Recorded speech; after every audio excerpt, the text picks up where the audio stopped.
மாண்புமிகு பாரத பிரதமர் மரியாதைக்குரிய திரு நரேந்திர மோடிஜி அவர்கள் இன்றைக்கு உலகத்தில் ஒரு தலைசிறந்த பிரதமராக, உலகத்திற்கு வழிகாட்டுகின்ற ஒரு தலைவராக, இந்தியாவை ஒரு சிறப்புமிக்க வல்லரசு நாடாக, வளர்ச்சியடைந்த பாரதமாக உருவாக்குகின்ற 2047 வளர்ச்சியடைந்த பாரதமாக உருவாக்குகின்ற அந்த பணியில் ஈடுபட்டிருக்கின்ற மாண்புமிகு பிரதமர் திரு நரேந்திர மோடிஜி அவர்கள் பிரதமராக தன்னுடைய 12 ஆண்டுகள் நிறைவு செய்திருக்கிறார்கள்.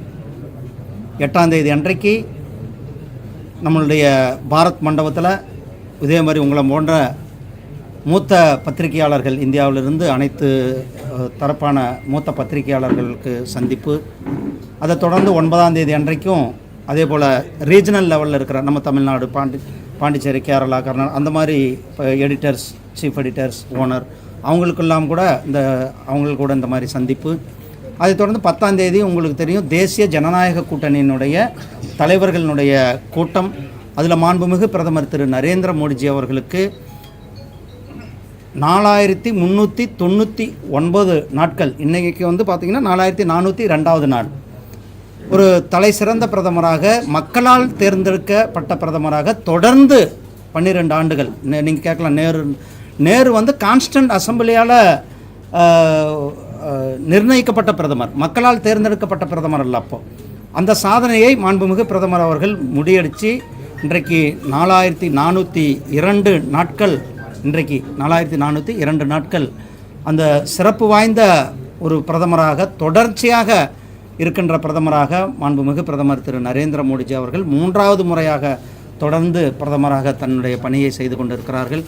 இந்த 12 ஆண்டுகளில் மக்களினுடைய நம்பிக்கை, மக்களினுடைய வளர்ச்சி, அதே போல் மக்களினுடைய நலன், இதை சார்ந்து இந்த 12 ஆண்டுகள் ஒரு சிறப்பான ஆட்சியை நாம் கொடுத்து கொண்டு இருக்கிறோம். உங்களுக்கு எல்லாம் தெரியும், இந்த நாட்டினுடைய உள்கட்டமைப்பை இந்த 12 ஆண்டுகளில் எவ்வளவு வேகமாக உள்கட்டமைப்பை நிறைவேற்றியிருக்கிறோம். அதே போல் சமூக கட்டமைப்பு, அதனுடைய வளர்ச்சியினுடைய வேகத்தையும் நம்ம பார்க்குறோம், நம்ம நேரடியாக பார்க்குறோம். இதனுடைய வளர்ச்சிகள், ஏழை எளிய மக்கள், அவங்க கிட்டத்தட்ட 25 கோடி மக்கள் ஏழ்மையிலிருந்து மேல்நிலைக்கு கொண்டு வந்திருக்கிறாங்க. 25 கோடி பேர், அதாவது பிபிஎல் வறுமை கோட்டுக்கு கீழே இருந்தவங்களை இந்த 12 ஆண்டுகளில் அவங்க எல்லாருமே வறுமை கோட்டுக்கு மேலே வந்திருக்கிறாங்க. அதே போல் பிரதமரனுடைய உணவு வழங்கும் திட்டத்தின் கீழே 81 கோடி குடும்பங்களுக்கு ஒவ்வொரு மாதந்தோறும் கூட 5 கிலோ அரிசி, 1 கிலோ பருப்பானது இலவசமாக ஒவ்வொரு மாதமும் ஏழை எளிய மக்களினுடைய உணவு பாதுகாப்பு திட்டத்தின் கீழே இந்தியா முழுவதும் கொடுக்கப்பட்டிருக்கிறது. அதே போல் நம்ம எல்லாருக்குமே கண்ணியமாக வாழ்வதற்கு ஒரு வீடு வேண்டும் என்பது, கிட்டத்தட்ட 4 கோடி பேருக்கு வீடுகள் கட்டி கொடுக்கப்பட்டிருக்கிறது பிரதமரனுடைய அனைவருக்கும் வீடு கட்டும் திட்டத்தின் கீழே. அதே போல் தூய்மை இந்தியா திட்டத்தின் கீழே கிட்டத்தட்ட 12 கோடிக்கும் அதிகமான கழிவறைகள் ஒவ்வொரு வீட்லேயும் கட்டப்பட்டிருக்கிறது. அது மட்டும் இல்லை, 5 லட்சம் கிராமங்கள் ஓடிஎஃப், அதாவது திறந்த வெளியிலிருந்து மலம் கழிக்கிறது இல்லாத கிராமங்களாக அந்த கிராமங்கள் 5 லட்சம் கிராமங்கள் இந்த ஆண்டுகளில் உருவாக்கப்பட்டிருக்கிறது. ஜல்ஜீவன், அனைத்து வீட்டுக்கும் குடிநீர் திட்டம், குடிநீர் குழாய் மூலமாக தண்ணீர் கொடுக்கும் திட்டம் இன்றைக்கு கிட்டத்தட்ட 11 கோடி வீடுகளுக்கு பாதுகாப்பான, சுத்தமான, சுகாதாரமான குடிநீர் வசதியை நாம் இன்றைக்கு கொடுத்து கொண்டிருக்கின்றோம். நம்முடைய மாண்புமிகு பிரதமர் திரு நரேந்திர மோடிஜி அவர்கள் கொடுத்து கொண்டிருக்கிறார்கள். பிரதமர் திரு நரேந்திர மோடிஜி அவர்கள் ஏழை எளிய மக்களுடைய நலன், பெண்களுடைய நலன், விவசாயிகளுடைய நலன், இளைஞர்களுடைய நலன், இந்த 4 பேருடைய நலனை போற்றும் விதமாக இந்த ஆட்சியானது இந்த 4 தரப்பு மக்களையும் உயர்த்தும் விதமான, அதில் பெண்களுக்கு அதிகாரம் அளித்தல், அதில் சகோதரிகளை லட்சாதிபதிகளாக ஆக்க வேண்டும் என்ற ஒரு திட்டத்தில் சுய உதவி குழுக்களை சேர்ந்த 3 கோடிக்கும் அதிகமான சகோதரிகள் இன்றைக்கு லட்சாதிபதியாக உருவாகி இருக்கிறாங்க. 3 கோடிக்கும் அதிகமாக, இந்தியா முழுவதும் 3 கோடிக்கும் அதிகமான பேர் லட்சாதிபதிகளாக உருவாகி இருக்கிறார்கள். முன்னாடி 2014க்கு முன்னாடி பேங்க்னா என்னன்னே மக்களுக்கு நிறைய பேருக்கு தெரியாது, பேங்க் வாசலுக்கு போக முடியாது. அப்படி இருந்த காலத்தை எல்லாம் மாற்றி சாதாரண மக்களும் கூட பேங்க்குக்கு போகணும், பேங்க்கினுடைய பயன்களை கிடைக்கணும் அப்படின்ட்டு கிட்டத்தட்ட 58 கோடி பேருக்கு ஜன்தன் வங்கி கணக்குகள் அதில் கொடுக்கப்பட்டிருக்கின்றன. இதில் கிட்டத்தட்ட 32 கோடி கணக்குகள் சகோதரிகள், அதாவது பெண்களுடைய கணக்குகளாக இருக்கிறது. அதே போல் உஜ்வாலா திட்டத்தின் கீழே, இலவச கேஸ் இணைப்பு திட்டத்தின் கீழே 11 கோடி குடும்பங்களுக்கு இன்றைக்கி இலவச சமையல் எரிவாயு இணைப்புகள் கொடுக்கப்பட்டிருக்கிறது. பேறுகால விடுப்பு வேலை பார்க்கும் தாய்மார்களுக்கு, அதாவது ஊதியத்துடன் கூடிய பேறுகால விடுப்பு 12 வாரங்களிலிருந்து 26 வாரங்களாக உயர்த்தப்பட்டிருக்கிறது. அதே போல் நாட்டினுடைய உள்கட்டமைப்பை நாம் உள்கட்டமைப்பினுடைய முதலீடு 2014 வெறும் 2 லட்சம் கோடியாக இருந்தது. வெறும் 2 லட்சம் கோடி தான் நம்மளுடைய உள்கட்டமைப்புக்கு அப்போ இருந்த யூபிஏ அரசாங்கத்தின் மூலியமாக ஒதுக்கப்பட்டது. இன்றைக்கு இந்த உள்கட்டமைப்பு செலவினம் கிட்டத்தட்ட 12.2 லட்சம் கோடியாக உயர்த்தப்பட்டிருக்கிறது. 12.2 லட்சம் கோடியாக இன்றைக்கு உள்கட்டமைப்பு, தேசத்தினுடைய உள்கட்டமைப்பு நம்ம பார்த்துட்ருக்கோம். பெரிய பெரிய தேசிய ஹைவேக்கள், நேஷனல் ஹைவேக்கள், 4 வழிச்சாலை, 6 வழிச்சாலை, 8 வழிச்சாலை, 12 வழிச்சாலைகள், எக்ஸ்பிரஸ் ஹைவேக்கள், இண்டஸ்ட்ரியல் காரிடார்ஸ், இந்த மாதிரி விமான போக்குவரத்து இதெல்லாம் நம்ம பார்த்துக்கொண்டோம்.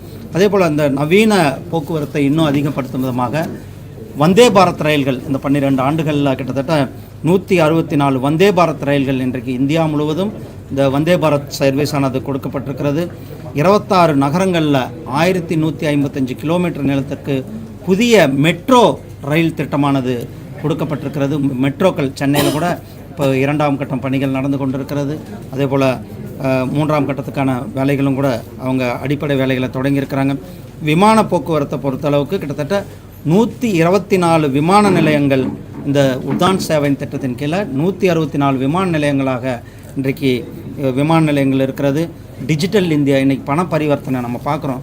இன்றைக்கி எங்கே போய் ஒரு சாதாரண மக்கள்கிட்ட ஒரு ரோட்டில் நின்று இளநீ விற்கிறவங்களாகட்டும் அல்லது ரோட்டில் காய்கறி விற்கிறவங்களாகட்டும், நம்ம அங்கே போய் காய்கறி வாங்கினால் கூட இன்றைக்கு யூபிஐ மூலியமாக அல்லது கூகுள் பே மூலியமாக பணத்தை செலுத்துகின்ற சூழ்நிலை, அந்த அளவுக்கு டிஜிட்டல் டிரான்சாக்ஷன்ஸ் அதிகமாக இருக்கிறது. இதில் இன்றைக்கு இந்தியா உலகத்திலேயே உலகத்திற்கு வழிகாட்டியாக, உலகத்தில் அதிகமான டிஜிட்டல் டிரான்சாக்ஷன் இருக்கிற நாடாக கிட்டத்தட்ட 60 பேர் அதில் சப்ஸ்கிரைபராக பரிவர்த்தனைகள் செய்து கொண்டு இருக்கிறாங்க. இந்தியாவில் மட்டுமே அவ்வளோ பெரிய ஒரு டிஜிட்டல் சாதனையை நாம் உருவாக்கியிருக்கிறோம். அதில் உள்ள விவசாயிகளினுடைய நலனை பொறுத்தளவுக்கு பிரதமரனுடைய கிசான் சம்மான் நிதி திட்டத்தின் கீழே கிட்டத்தட்ட 11 கோடி விவசாயிகளுக்கு 4.3 லட்சம் கோடி ரூபாய் விவசாயிகளுக்கு வருடத்திற்கு 6000 ரூபாய் கொடுக்கின்ற அந்த சன்மான் நிதியானது விவசாயிகளுக்கு இந்தியா முழுவதும் கொடுக்கப்படுகிறது. அதே போல் முத்ரா வங்கி திட்டத்தின் கீழே இன்றைக்கி இந்தியாவிலேயே அதிகமான முத்ரா கடன் திட்டம் இந்த தமிழ்நாடு, யூபியில் அதிகமாக வச்சுருக்கிறாங்க. அதில் பெண்கள் அதிகமாக கடன் வாங்கியிருக்காங்க. இதில் 57 கோடிக்கு அதிகமான சகோதரிகள் இந்த முத்ரா கடன் அவங்க வாங்கி தன்னுடைய வாழ்க்கையில் அவங்க எல்லாமே ஒரு தொழில் முனைவோர்களாக வந்திருக்கிறார்கள். அதே சுய தொழில் திறன் மேம்பாடு, பிரதமருடைய விஸ்வகர்மா திட்டத்தின் கீழே 30 லட்சம் பாரம்பரிய கலைஞர்களை ஊக்குவிக்கும். அதாவது நம்மளுடைய பகுதியில் சொன்னால் தங்கம் செய்கிற ஆசாரியாகட்டும் அல்லது இரும்பு செய்கிற ஆசாரியாராகட்டும், பூ கட்டுறவங்களாகட்டும், இது மாதிரி இந்த கைவினை பொருட்களை இப்போ தஞ்சாவூரில் சைடில் இருக்கிற தஞ்சாவூர் பொம்மை செய்கிறவங்க அல்லது ஒவ்வொரு பகுதியில் இருக்கிற அந்தந்த பகுதியினுடைய கிராஃப்டை அதிகமாக செய்கின்றது 30 லட்சம் பாரம்பரிய கைவினைஞர்களுக்கு பயிற்சியோட கடனுதவியும் கொடுக்கப்பட்டிருக்கிறது. ஸ்டார்ட் அப் இந்தியா, நம்ம 2014க்கு முன்னாடி வெறும் 400 ஸ்டார்ட் அப் கம்பெனிகள் தான் அன்னைக்கு இருந்தது. இன்றைக்கு 2 லட்சத்திற்கும் மேற்பட்ட ஸ்டார்ட் அப் நிறுவனங்கள் இருக்கிறது. இந்த ஸ்டார்ட் அப் நிறுவனங்கள் இன்றைக்கு அணு ஆராய்ச்சி தொடங்கி விண்வெளி சாதனைகள் வரலும் இந்த ஸ்டார்ட் அப் நிறுவனங்கள் யூனிகார்ன் நிறுவனங்களாக உருவாக்கி இருக்கிறது. கிட்டத்தட்ட 2 லட்சத்துக்கு மேற்பட்ட ஸ்டார்ட் அப் நிறுவனங்கள் பதிவு செய்யப்பட்டு அவர்களில் 23 லட்சம் பேர் இதில் புதிதாக வேலை வாய்ப்புகளை இந்த ஸ்டார்ட் அப் நிறுவனங்களினுடைய சிஇஓஸ் எல்லாம் பார்த்திங்கன்னா எல்லாமே 25லேருந்து 30 வயசுக்குள்ளவங்க. அந்த அளவுக்கான ஒரு வேலை வாய்ப்புகளை உருவாக்கப்பட்டிருக்கிறது. அது மட்டும் இல்லை, மத்திய அரசாங்கத்தில் இந்த கடந்த ஒரு ஆண்டுகளில் மட்டுமே கிட்டத்தட்ட 13 லட்சம் பேருக்கு பிரதமரனுடைய வேலைவாய்ப்பு முகாம்கள் மூலியமாக வேலைகளை கொடுக்கப்பட்டிருக்கிறது. சுகாதாரம், ஒவ்வொரு குடும்பத்திற்கும் 5 லட்சம் ரூபாய் வரலும் இலவச சிகிச்சை வழங்குவதற்கான அந்த ஆயுஷ்மான் பாரத் கார்டு என்று சொல்லக்கூடிய 5 லட்சம் ரூபாய் பெருமானம் உள்ள இன்சூரன்ஸ் திட்டத்தை கிட்டத்தட்ட 12 கோடிக்கும் அதிகமான பேர் அதில் சிகிச்சை பெற்று பலனடைந்திருக்கிறார்கள். அதே மாதிரி தேசிய டயாலிசிஸ் திட்டத்தின் கீழே வறுமை கோட்டுள்ள நோயாளிகள் கிட்டத்தட்ட 4 கோடி பேருக்கு டயாலிசிஸ் இலவசமாக இந்த சிகிச்சைகள் வழங்கப்படுகிறது. பிரதமரனுடைய மலிவு விலை மருந்துகள் கிட்டத்தட்ட இன்றைக்கி 105 கோடி சானிட்டரி நாப்கின்கள் வெறும் ₹1 கொடுக்கப்பட்டிருக்கிறது. அதே போல் இந்த மலிவு விலை மருந்துகள் கிட்டத்தட்ட 15,000 கடைகள் இன்றைக்கு இந்தியா முழுவதும் அந்த கடைகள் இருக்கிறது. தமிழ்நாடு, இப்போ பாண்டிச்சேரி எல்லா பக்கமே மலிவான ஒரு லைஃப் ஸ்டைல் டிசீஸ் என்று சொல்லக்கூடிய பிபி சுகர்காரங்க ரெகுலராக மாத்திரை வாங்கணும். வெளியில் போய் ₹100 ஒரு மாதத்துக்கு மாத்திரை வாங்கினா, இங்கே மாத்திரைகள் மருந்துகள் வாங்கினா அது வெறும் ₹30 அந்த மருந்து மாத்திரை வாங்குவதற்கான அந்த மலிவு விலை மருந்துகள் விற்கும் இடங்களாக அந்த மருந்துகள் இருக்கிறது. இன்றைக்கு தேசிய பாதுகாப்பில் எந்தவித ஜீரோ டாலரன்ஸ், எந்தவித சமரசமும் இல்லாமல் நம்மளுடைய தேசிய பாதுகாப்பில் நம்மளுடைய மாண்புமிகு பிரதமர் திரு நரேந்திர மோடிஜி அவர்கள் ஒரு இன்றைக்கி இந்தியாவை ஒரு எல்லா நாடுகளும் திரும்பி பார்க்குற அளவுக்கு தேசிய பாதுகாப்பில் நாம் இன்றைக்கு வலிமை மிக்க ஒரு நாடாக இருக்கிறோம். அது நம்ம பயங்கரவாதத்தை, தீவிரவாதத்தை எந்த விதத்திலும் கூட சகித்துக்கொள்ள முடியாதுன்றதில் உரி தாக்குதல், புல்வாமா தாக்குதலுக்கு பிறகு உங்களுக்கு தெரியும் பால்காட் மற்றும் ஆப்ரேஷன் சிந்தூர் நம்ம எல்லாருமே பார்த்தோம். ஆப்ரேஷன் சிந்தூர் எவ்வளோ பெரிய வெற்றியை நாம் பெற்றோம். நாம் எல்லையை கிராஸ் பண்ணாமல் நம்ம இடத்துல இருந்தே கிட்டத்தட்ட 100 கிலோமீட்டருக்கு அந்த சைடில் இருக்கிற தீவிரவாத முகாம்களை துல்லியமாக தாக்கின ஒரு வலிமை மிக்க ஒரு பாரத தேசமாக இன்றைக்கு நம்மளுடைய பாரத தேசம் இருந்து கொண்டிருக்கிறது.